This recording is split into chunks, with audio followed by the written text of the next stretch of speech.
Estamos em mais um Gambito da Rainha e eu estou com essa rainha aqui maravilhosa, a Duda, Maria Eduarda, mas ela gosta que chama de Duda. Oi, Duda, tudo bom? Oi, tudo bem? Tô muito feliz de estar aqui, me sinto honrada por esse convite e ansiosa por essa conversa. É mesmo, eu também tô ansiosa, viu, Duda? Duda, me conta um pouco da sua história. Como que foi a Duda quando criança? Eita. Nossa, é difícil a gente falar da gente, né? É difícil. A Duda criança, eu digo que ela renasceu desde criança. Ela teve que aprender muito, Sobreviver. sobreviver muito cedo. Uhum. E, assim, todo mundo olha e falava bem assim, por ela ter o olho verde e tal, era um pouco mais fácil, né? Mas desde muito cedo eu tive que aprender a lidar, porque eu não podia contar tanto com os meus pais, Uhum. porque eles passavam por muita coisa, então meio que eu evitava trazer assuntos ali, sabe? Sim. Então, a minha infância ela não foi fácil. Uhum. E eu até fiquei pensando, né, como é que eu vou falar isso? Porque, tipo, pra trazer algo mais leve, Uhum. né? Eu até tinha comentado com a Carol antes, porque não tem como eu falar se não faz parte da minha história. Sim, claro. E por mais que tenha essa parte mais difícil e tudo mais, nunca faltou amor. Uhum. Eu nasci num lar cristão Uhum. e com 8 anos de idade eu sofri um abuso. Uhum. E a partir daí, tudo mudou. Uhum. Porque aí eu fiquei me prendi muito, fiquei um Sim. pouco mais tímida, presa. Então, tudo que vinha até mim eu ficava calada. Uhum. E a única coisa, assim, que eu vejo que era bom da minha infância, e Uhum. mesmo que eu aprendi muito com isso, porque a minha infância, como eu fiquei muito calada, vinha as pessoas me humilhavam, falavam muita coisa e eu não conseguia falar nada. Uhum. Inclusive, eu tô falando isso aqui, mas a única pessoa que sabe é meu esposo Olha. sobre isso. Aham. Nunca comentei com ninguém, só que eu vejo que hoje, se muitas mulheres que vêm até mim sofreram abuso. Uhum. Vamos lá. Começar com fortes emoções. É. Eu acho que a Ianca fez de propósito pra botar o lencinho aqui. Ela sabia. É, assim, também, né, sofri abuso dentro da igreja, 7 anos, né, dentro da igreja, um lugar que poderia ser pra paz. Então, eu fiquei sem entrar numa igreja há muito tempo. Eu não sabia o porquê. Eu, dos 9 anos pra lá, como você falou, a gente fica introspectiva, a gente não consegue falar, Sim, porque é nos tolhido a voz, que é a sim. primeira coisa que a pessoa fala não conta pra ninguém, né? E eu acho que essa parte que nos dói, né, que muita gente sofre, muitas meninas, e você falou muito dessa questão da beleza, né? Por isso você deve ter rejeitado muito ser bonita. Rejeitei muito. Como é que foi isso? Rejeitei muito. Eu fui aceitar mesmo quando eu tinha 16, 17 anos, quando eu comecei uma terapia. Uhum. Porque no início as pessoas iam falar e eu falava, não, realmente eu não sou bonita, eu só tenho um olho bonito. Ou realmente o meu corpo não é bonito, eu não sou bonita. E isso foi por muitos e muitos anos. E isso me atrapalhou em muita coisa. Em Sim, muita coisa. E assim, eu vejo que. A gente vai se aprofundar mais na maternidade, mas eu sim. vejo que quando eu entrei na maternidade, isso veio à tona muito forte, Uhum. essa questão. Porque eu não conseguia me olhar. E aí veio o pensamento de tipo assim, tudo aquilo que eu passei na infância. Uhum. Então eu via que eu não fui totalmente curada naquela época. Sim. Sabe? É como se eu só tampasse ali pra, tipo, camuflasse. Uhum. E um jeito que eu fazia mais fácil pra mim, porque, como eu te falei, eu não gostava de passar pras pessoas que eu tava bem, que eu não tava mal, né? Uhum. E aí eu olhava no espelho, ficava ali e meio que forçava um sorriso. É Uhum. engraçado pensar isso, né? Mas eu ficava tipo assim, tá, eu preciso fingir que eu tô bem, Uhum. sabe? Porque eu não queria demonstrar pra ninguém, as pessoas podiam me humilhar ali. Por mais que eu ficasse calada, eu não queria demonstrar pra ela que aquilo me afetou, Uhum. sabe? Então essa questão da autoestima foi algo que eu até hoje lido com isso, Uhum. Sim. mas de forma mais leve, mais Uhum. tranquila, sabe? É muito mais fácil hoje. Pois é, você falou uma coisa muito assim que veio de frente com a minha história também, porque a minha autoestima foi destruída. Você fala isso e isso é muito forte, porque as pessoas pensam que um abuso é É, só ali naquele momento. E não é. Aquele momento ali é tipo como se fosse um filme, nem sim, passa direito pra nossa cabeça. Mas as consequências disso, que é estrondosa, sim. né? Que é massacrante, massacrante. E eu passei dos meus 17, 18 anos, eu não me olhava no espelho, não me olhava. Eu cheguei a uma adolescência muito pesada, assim, muito triste. Mas eu acho que é que a gente conversou, eu conversei com a Carol, né? Carol, a pessoa que te convidou, maravilhosa. Um beijo, Carol. Que a nossa dor, ela tem que ser pra nos mostrar alguma coisa. Se a Sim, gente não conseguir ver assim, talvez a gente nem consiga mais viver, sim, porque a conta chega. sim. E como é que foi isso pra você? Essa virada, assim, você perceber. Então, antes eu falava assim, eu orava, mesmo porque eu cheguei a um tempo que eu fiquei revoltada com Deus. Uhum, sim, eu também. E aí eu fiquei um ano afastada. Uhum, E eu falava assim pra ele, mesmo afastada, eu não conseguia orar, não conseguia fazer nada. E eu falava assim, Deus, eu não pedi pra passar por isso. Eu não pedi pra eu sentir tudo isso que eu tô sentindo. Me faça esquecer. E eu nunca esqueci. uhum, E ao mesmo tempo que eu nunca esquecia, havia ao meu coração, um dia você vai entender. uhum, Um dia você vai entender. E, igual eu falei no início, hoje eu me conecto muito com mulheres que já foram assediadas, que já sofreram abuso. E uhum. então, assim, eu vejo que eu consigo ajudar elas de um jeito, Sim. sabe? Então, hoje eu entendo. Inclusive, essa semana eu até chorei. Eu falei, meu Deus, hoje eu realmente estou vendo o porquê de eu ter passado tudo isso. Porque, assim, as pessoas imaginam que por você nascer num lar cristã, nada vai acontecer com você. Você tá imune das coisas. Infelizmente, não tá, sabe? Então, assim, a gente tem que ser forte o tempo todo e entender, não é nem ser forte o tempo todo. É que quando a gente sofre um abuso, a gente tenta segurar e ser forte o tempo todo, sendo que não precisa ser desse jeito. A culpa nunca foi nossa. E por muito tempo eu tive dificuldade de entender que a culpa não era minha. Não tem como não chorar, né, É, gente? Desculpa. é. Não tem como não chorar. É muito. É revisitar a minha história. Então, respira, produção e ajuda. Acho que eu não dou conta, né?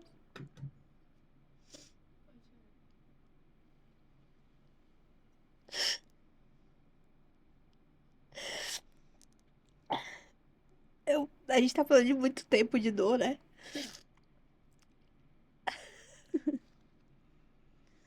É, eu sei que é Respira. difícil. Eu dou conta assim, né? Uau, gente. Que surpresa. E eu falei disso essa semana nas redes sociais, sabe? Porque eu vi um caso de um abuso na igreja, então eu tinha que falar para aquelas mulheres ali. E de lá muitas mulheres falaram que sofreram também. E que ninguém tá imune, É, né? A gente cuida das nossas crianças, vamos cuidar. Eu acho que só que tem que ser um cuidado da comunidade, de todos é. que estão ali ao redor, né? E não um cuidado só individual. E me conta um pouco sobre a questão da maternidade, como é que é hoje? Ai, aí é um assunto que eu choro, aí eu choro. Ah, é difícil falar da maternidade e não me emocionar, Uhum. porque o meu filho, ele veio pra me curar. Eu tive ele nova, né? Eu tive com 22 anos. E eu sempre quis, né? Casar cedo, ter filho cedo. E eu vou ter que resumir porque Tá, é fique um à pouco vontade. longo também. Mas o meu filho, quando ele tava na minha barriga, a gente passou por um processo onde o médico que me atendia simplesmente sumiu. Ele não aparecia, eu não conseguia, a gente estava naquele surto de gripe, então eu não conseguia ter aquele contato direto com outras Uhum. pessoas, né? Eu ficava mais num lugar Foi em que ano? isolado. Ai, eu sou péssima com as datas. Foi na pandemia, não? Não, ele tem uma. 2024. Aham, Tá, tá. foi 2024. Foi ano passado. Ano retrasado. Aham. E aí, quando ele veio, eu não conseguia ter contato com o médico. Uhum. Eu só fui ter consulta com o médico, tipo, 2 vezes, 3 vezes, pouco. Uhum. Pô, Quando eu tava com 36 semanas, eu descobri que eu tava com pré-eclâmpsia. meu Deus. Só que Aham. desde o início eu sentia que tava com coisa errada. Ou ele sempre mexeu muito na minha barriga. Ele é uma criança inquieta. E aí, quando eu fiz 36 semanas, ele não se mexeu. Uhum. E aí me mandaram pro hospital, minha pressão tava 18. E mesmo assim eles falaram, não, vamos analisar, vamos observar. Quando eu fui de novo, tava quase 20 minha pressão. Uhum. E aí me mandaram direto pra cesárea. E eu orei muito, sabe? Quando eu entrei na maternidade, é um momento que eu me encontrei muito com Deus. Uhum. E aí, quando eu fui, tiraram ele, foi tranquilo, mas eu não escutei choro. Uhum. Ele nasceu roxo, roxo, roxo. E aí todo mundo tentava me acalmar e eu falava, eu só quero escutar ele chorar, eu só quero escutar ele chorar. Ele saiu, tiraram ele correndo, Sim, para oxigênio. sim. E aí a enfermeira que atendeu ele colocou tanta pressão que ele desenvolveu pneumotórax. Uhum. Para poder chorar. Sim, e aí ele desenvolveu pneumotórax, ficou Uhum. 15 dias na UTI. E Nossa. aí os médicos falavam que ele não passaria nem de 2 meses ali, que ele era muito difícil ele sobreviver. E ao mesmo tempo que eu estava próxima de Deus, eu não conseguia orar porque é como se eu sentisse culpada. Tipo assim, o que que eu fiz de errado? Sabe? Eu orei tanto por essa gestação, o que que eu fiz de errado? Eu não conseguia pegar ele no colo, eu não conseguia amamentar ele. Então foi muito difícil para mim. E ao mesmo tempo, eu não queria que ninguém soubesse que eu tava ali, Uhum. que eu tava passando por isso. Só que a gente, mesmo não contando para os outros, Deus foi tão bom que ele colocou pessoas na nossa vida para orar para a gente se levantar. E o meu filho, que era para ficar mais de 2 meses ou nem sobreviver, ficou só 15 dias na UTI. Nossa. Hoje ele não tem sequela nenhuma. Hoje ele é uma criança assim, elétrica, inquieta, mas também veio o caso da minha depressão pós-parto. Sim. E como é que foi? Na minha depressão pós-parto, eu descobri quando ele saiu da UTI, porque eu não consegui pegar ele no colo. Sim. Não consegui trocar a roupa dele, não conseguia trocar a fralda dele. E vinha pensamentos horríveis. Tipo assim, Uhum. por que que ele saiu da UTI? Ele Uhum. só chora. Uhum. É até um pouco vergonhoso eu falar isso, porque eu que sempre sonhei ter filho, né? E as pessoas olham você falar isso e te julga, quem não Sim. entende. E Sim. infelizmente a depressão pós-parto, por mais que os médicos falem, ela ainda é um tabu. Sim, é verdade, é verdade. E aí E ele. assim, é muito assim, é muito forte. Chega, o bebê tá bem, como é É, que tá? Antigamente mesmo saía né, as crianças iam, pegava aquela criança e já levava da mãe. E sim, a mãe tem aí, ninguém nem aí pro que tava acontecendo. E a saúde da mãe é fundamental para a saúde do sim, filho, né? E essa questão, a gente não deve se sentir culpada por isso. É um momento. Nosso sim, organismo ali tá com falta de algum minério, alguma coisa que a gente não sente. E a dor, né, que a gente viveu também a vida inteira carregado, como a gente perdeu toda aquela fortaleza, sim, aquela armadura, aquela coisa. A gravidez, é como se fosse. Eu penso assim, eles romantizam muito a gravidez. sim, Mas a gravidez é uma morte e vida. É você morrer para outra pessoa vir ao mundo. sim. Então você se sente, né, debilitado ali. Então tudo que você viveu é como se acumulasse ali e vá, de uma vez, né? E como é que foi depois disso? Como é que você cuidou dessa situação, Carol? Ô, Carol, Duda. Eu demorei a aceitar. Aham. Eu não tive ninguém pra falar, olha, Você isso ficou com aqui. muita vergonha? Aí eu fiquei com vergonha. Aham. E eu não tive ninguém pra sentar comigo e falar assim, olha, você tá com depressão E pós-parto. você não sabia que tava também? Não, pra mim eu tava só com aquela fase de puerpério que a gente entra, que a gente só quer Fica chorar. irritada. É, Aham. fica irritada. E ninguém falava. Minha mãe, ela falava, não, isso aqui vai passar e tal, porque minha mãe teve. Aham. Só que ela também Não não sabia. sabia. E aí, quando o meu filho fez 6 meses, eu falei, cara, tem uma coisa errada comigo. Eu não sou assim. Eu não Aham. sou essa pessoa. Eu não sou essa pessoa. Porque eu não conseguia cuidar dele. Aham. Eu não tinha ânimo de fazer ele dormir. Sim, depressão é desse jeito. Então, eu falei, cara, eu preciso me cuidar. Eu preciso olhar pra mim. E a casa, como é que ficou bagunçada Ah, uma também? zona. Isso. Uma zona. Uma zona. Uma zona. Coisas que são simples que a gente fazia assim, que Sim, era natural, vira um peso assim, impossível de realizar, né? Coisas que sim. são ali tranquilas, vira aquele peso, aquela dor, impossível de realizar. Eu também passei muito por isso, nas duas gestações, tanto da Nicole quanto do Gabriel. Eles sabem disso, a Nicole depois cuidou de mim, porque a Nicole tinha o quê? 6 anos, 5 anos, não.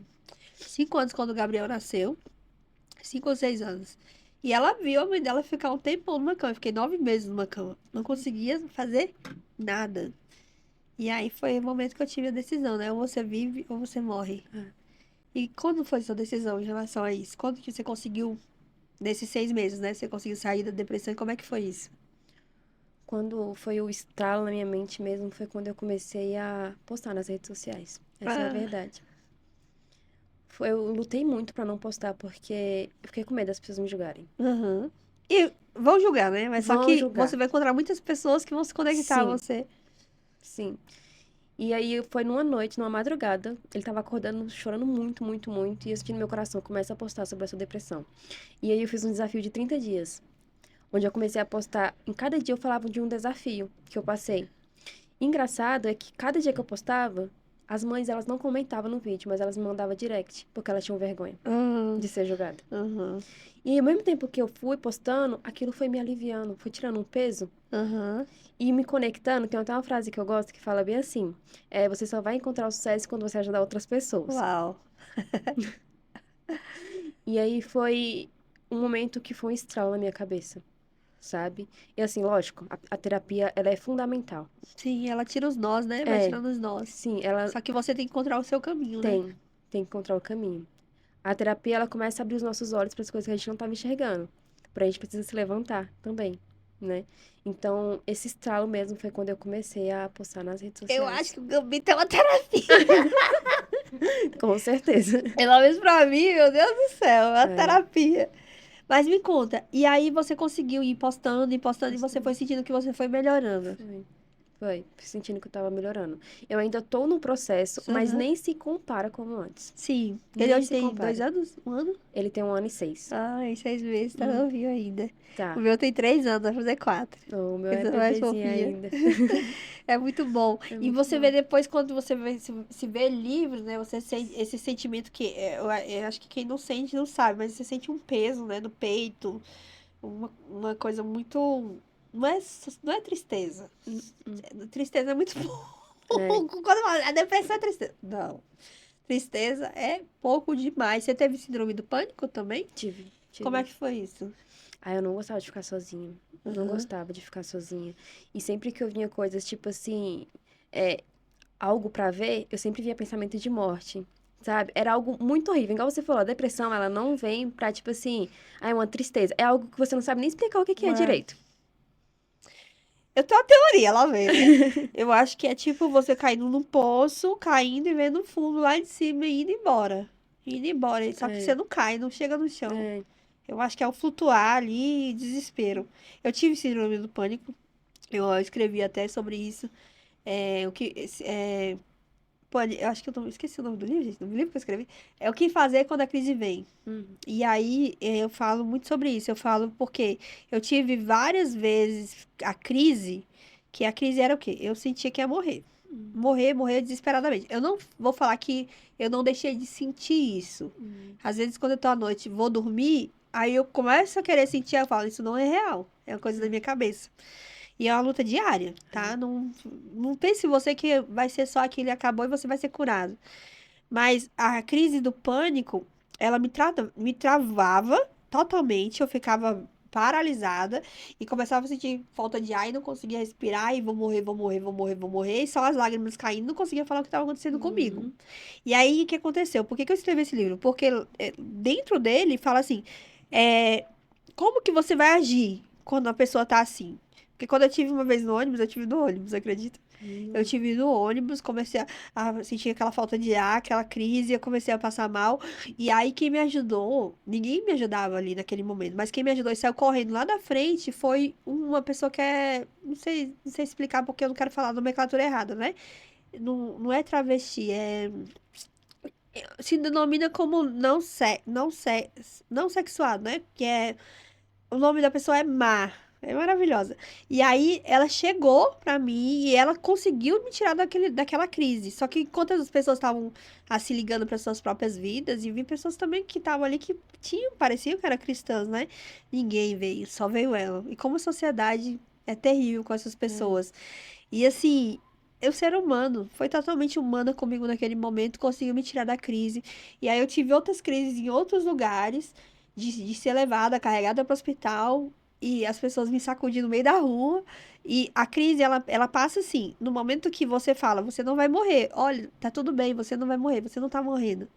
né? Porque até então você acha que tá morrendo e as pessoas que estão ao seu redor também acham que você tá morrendo, porque ela é totalmente visível, a crise de pânico, assim. Pelo menos a que eu sentia, cada pessoa é diferente, né? E aí, quando eu fico pensando assim, quando você sente essa sensação de pânico, você tem que saber como lidar com aquelas pessoas. E quantas pessoas tem? Você vê isso, filmes do Japão, de outros países, as pessoas tendo crise de pânico ali, abaixando, e outras pessoas indo, ajudando. Como que é importante saber lidar com aquilo, né? Então, a primeira coisa que eu fazia, que eu conseguia fazer, é pegar um ponto de acesso e primeiro falar, não estou morrendo, isso é coisa tá simulando. E a minha simulava um ataque cardíaco. Aí depois simulava como é que fala? Derrame cerebral. Hum, Tudo pra mim eu tava morrendo. E a nossa mente, pra ela é muito real. é. O que não. Como é que eu posso dizer? Isso aqui é muito real. Mais real a mentira do que a verdade. Não é mais real que não é real do que o que é real. E aí dentro eu escrevo sobre isso e sobre alimentação, sobre chá. Tive que controlar de várias formas. Tive que estudar para poder saber como lidar com aquilo. E como explicar pra pessoa como que ia lidar com aquilo comigo. Porque eu pensava que isso ia me carregar pro resto da vida. Graças a Deus, não. Eu não tenho mais essa crise. Eu tenho, de vez em quando, eu sinto aquela sensação de morte à noite, quando eu tô pra dormir. Aquele desespero, eu falo, isso não é real, não tô morrendo. E é assim. E você, como é que você conseguiu lidar com isso? Olha, eu não conseguia pensar, tipo, eu não tô morrendo. Uhum. Eu não conseguia É muito simplesmente. forte, um pensamento muito fixo. Uhum. Era muito fixo. Era no muito fixo. Eu só conseguia quando eu realmente parava e aí se acalmava sozinho. Mas eu mesmo, tipo assim, calma, você não tá morrendo, respira. Eu não conseguia fazer isso. Uhum. Não conseguia. Porque era algo que eu não tinha força Uhum. e eu não tinha ninguém. Uhum. Era eu e meu filho. Ixi. Então, foi assim e eu não. Eu fui aprendendo a lidar quando eu comecei a me forçar mesmo. Quer dizer que eu tava me esmagando ali mesmo. Sim, Olha, você não tá desse jeito. Mesmo assim, difícil mesmo. Eu escrevi um monte de papel sim. e colocava e lia. Fazia sentido pra mim? Não fazia sentido nenhum. Mas mesmo assim, eu falava todo dia, ó, você não é isso, você não é isso, você vai conseguir, você vai vencer, você vai levantar. E foi desse jeito que eu consegui, sabe? E só tira uma pessoa de depressão ela mesmo, né, É. Duda? Não consegue outra pessoa assim voltar e falar bem assim, não, você vai sair, não. Não consegue. Eu Não. acho que é muito complicado. É uma coisa que você mesmo tem que lutar dentro de É. você de todos os jeitos pra viver. E é muito forte isso, é muito, muito. Pesado, É, né? Muito pesado falar sobre isso. é verdade. Mas me conta, vamos lá, vamos melhorar o clima. Vamos ficar mais leve. Vou ficar mais leve. Me conta, e hoje você tá atuando em qual área? Então, hoje eu sou mentora. Uhum. Ai, que Eu lindo. me encontrei nessa área, Uhum. sabe? E o foco é de trazer clareza. Eu atuei por mais de 4 anos como social media e Uhum. eu gosto muito dessa área, porém eu vi uma necessidade das pessoas ter clareza além do conteúdo. Uhum. Sabe? Muita gente posta sobre o que postar, formato, só que eu Uhum. via que ninguém entendia sobre o posicionamento de forma tão clara, uma Uhum. questão tipo saúde mental, tanto que importa, porque você pode ter milhões de seguidores. Exposição, né? Sim, você pode ter milhões de seguidores, comentário, engajamento. Se você não estiver preparada para uma crítica, você vai se paralisar ali naquele momento. Sim. Então, assim, o meu foco hoje é trazer essa clareza para esses bloqueios, sabe? E, inclusive, igual eu te falei, é exatamente as minhas dores. Sim. Aquilo que eu precisava ouvir da minha Aham. infância, adolescência até aqui, são o que me conecta com essas mulheres. Uau. Então, a sua dor, aquilo que não te mata, te deixa mais forte, disse Nietzsche, né? Exatamente. E assim, me conta assim, como é que tem sido com essas mulheres essa experiência? Você tem visto elas, a vida delas dar esse reviravolta, como você viu na sua, e como é que é isso? Como é que é esse sentimento? Ai, maravilhoso. É impossível eu sair de uma reunião e não chorar. É mesmo? Ali na reunião eu falo e tudo mais, e depois eu não tem como, porque é algo incrível você ver, tipo, que você tá mudando e que você tá transformando a vida de uma pessoa. Que você tá alavancando, sabe? Então, é maravilhoso. Eu me encontrei nessa área. Inclusive, tem uma frase que você colocou, né? Transformando a sua dor em poder. Uau. Então, assim, é exatamente isso. E é isso que se encontra o posicionamento, né? Todo mundo Sim. pensa que posicionamento feminino e tudo mais é, tipo, criar uma imagem. Realmente, é você criar uma imagem na cabeça de uma pessoa. Uhum. Só que se você não se conhece, se você não sabe onde você quer chegar, onde você vai, enfim, o caminho que você precisa percorrer, é impossível você chegar lá. É É impossível verdade. você saber se posicionar. É verdade. É verdade. Ai, que lindo. E você hoje tem quantas mulheres que você tá ajudando, assim, loco? Não, ainda tenho duas, Aham. mas aí vai crescendo. Vai Nome de virar um Jesus! movimento. E como é que é o nome do projeto? Edumas. Edumas, e o que que significa? É, de Heitor, Oh, o que nome do meu gracinha, filho. que homenagem linda. Sim, aí o de Duda Aham. e o M de Matheus, que é meu esposo. E o Então, S no vocês final é trabalham também Silva. casais? Não, vão trabalhar tudo ou só mulheres? Então, agora o foco tá sendo mulheres. Uhum. Porém, a gente tá. Eu, né, como eu tô à frente, eu tô vendo a necessidade de casais, Sim. empreendedores, Aham. sabe? Mas quem sabe aí mais pra frente vem. Sim, com certeza. É um projeto que tá nascendo. Um monte de projeto nasce aqui. Eu já sei que eu sou parteira dos projetos. Já volto o povo pra nascer. Já deu uma luz aqui. É, e Duda, me conta um pouco assim, como é que é seu relacionamento com seus pais hoje? Ah, o meu relacionamento com a minha mãe, vou falar por parte, porque, Aham. né, é maravilhoso, meu relacionamento com a minha mãe, mas ficou mais forte depois da maternidade. Assim, fica, né? Das Sim, irmãs, suas irmãs são mães também, não? eu Você só tem tenho um irmã? irmão. Ah, irmão homem. E ele é Uhum. pai, não? Não, Uhum. ele é mais novo que eu. Mas o meu relacionamento com meu pai, ele tem algumas crises, Aham. né? Ele sofre algumas crises, então ele é uma pessoa que ele foi o primeiro a me apoiar. Inclusive, nos momentos que eu mais quis parar, ele fala: Não, você não vai parar. Eu já desinstalei meu Instagram não sei quantas vezes. Mas Acho ele. que duas. Eu perdi um. Na época era. Eu não sei se era Orkut, se era. Não sei, eu sei que eu tinha 5.000 pessoas. Aí eu fui lá e tuf, desinstalei, só que eu não desinstalei, excluí. Aí depois pra achar, meu Deus do céu. Eita! Aí Foi é um pouco mais sacrifício. difícil. Fiquei triste. Mas ele foi a pessoa, assim, que mais me apoiou e me apoia até hoje. Mas o meu relacionamento maior mesmo é com a minha mãe. Aham, Assim, minha mãe é até, assim, difícil falar dela, sabe? aham. Porque ela é muito guerreira, muito batalhadora e ela fez de tudo pra eu chegar até aqui. Inclusive, ela me mandou 1.000 áudios aqui. Que legal. Qual o nome dela? Sandra, Manda um beijo pra ela. beijo, te amo. Que linda. Mas pegando esse gancho aí, vamos lá. 3 pessoas que você te inspira hoje. Eita. Minha mãe, minha sogra e meu esposo. E por que cada uma? Minha mãe, ela tem uma fé inabalável. Ela não para. A minha sogra, ela é corajosa. Que linda. E o meu esposo, ele é esforçado, Resistente. resistente, Tem que corajoso ser. ali pra aguentar.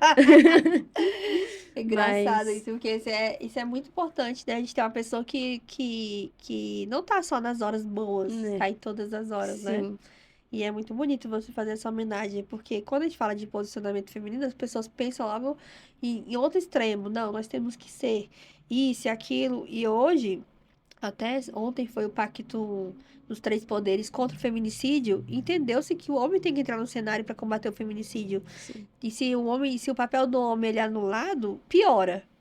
Agora, se ele entra para denunciar, para fazer, para se levantar, isso é um chamado também, vocês homens, que se levante contra essa violência, essa doença que existe hoje da gente ser propriedade. A gente não é propriedade. Mas a gente também tem que entender o papel do homem, né?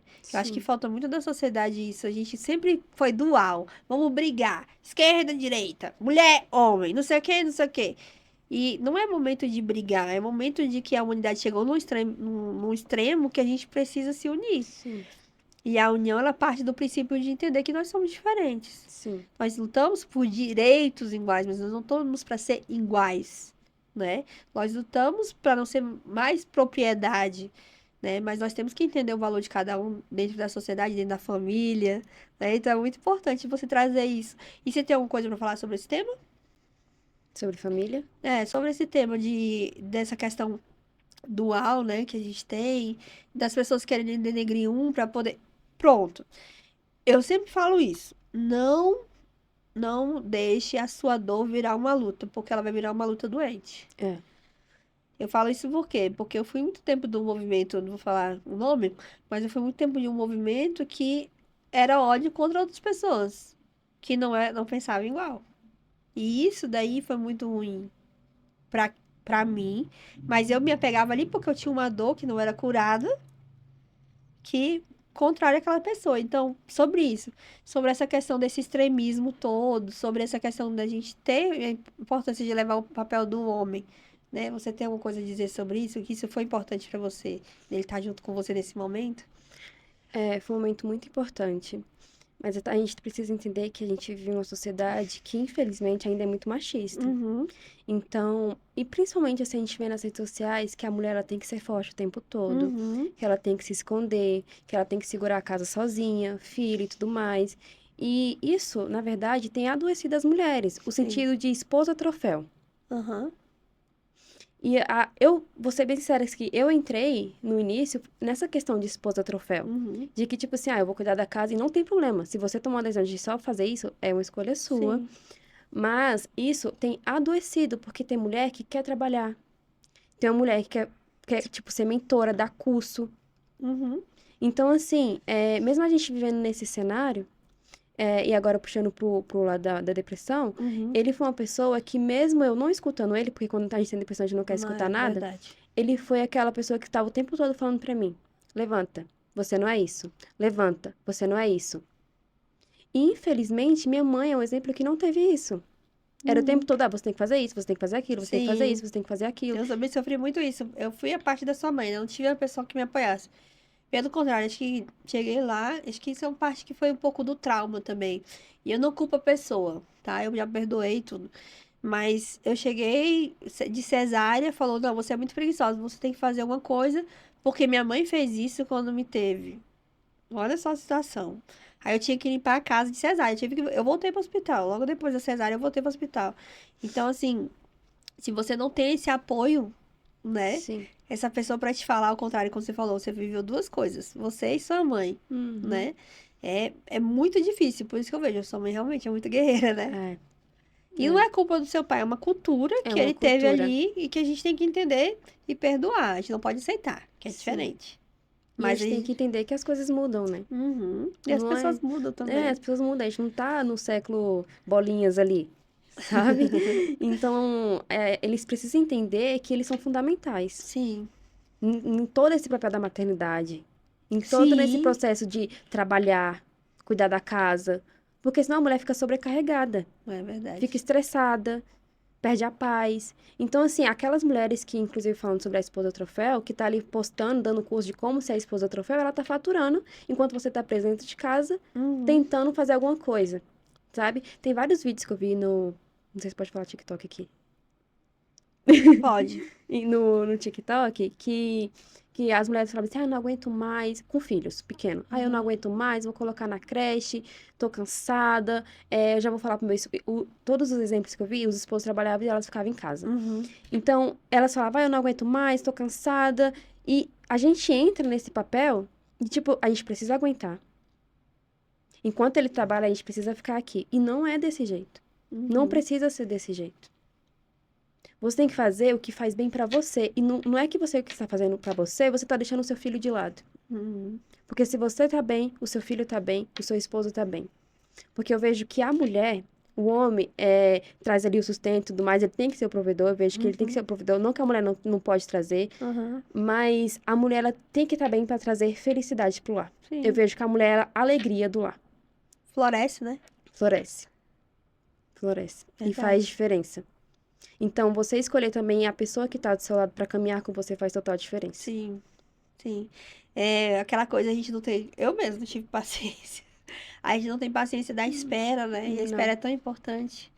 Você selecionar, você selecionar, você ser seletivo, porque é uma coisa que vai gerar pra sua vida inteira, né? Sim, sim. E essa questão da espera, inclusive na igreja, né? A gente tem essa pressão, né? É, Vamos logo, casa logo, casa logo. é, Infelizmente, é onde mais tem essa barreira de mulheres infelizes. sim. Infelizmente. Sim, e também a pressão. Vamos logo, vamos logo, vamos logo. E a pressão, você tem que esperar. É.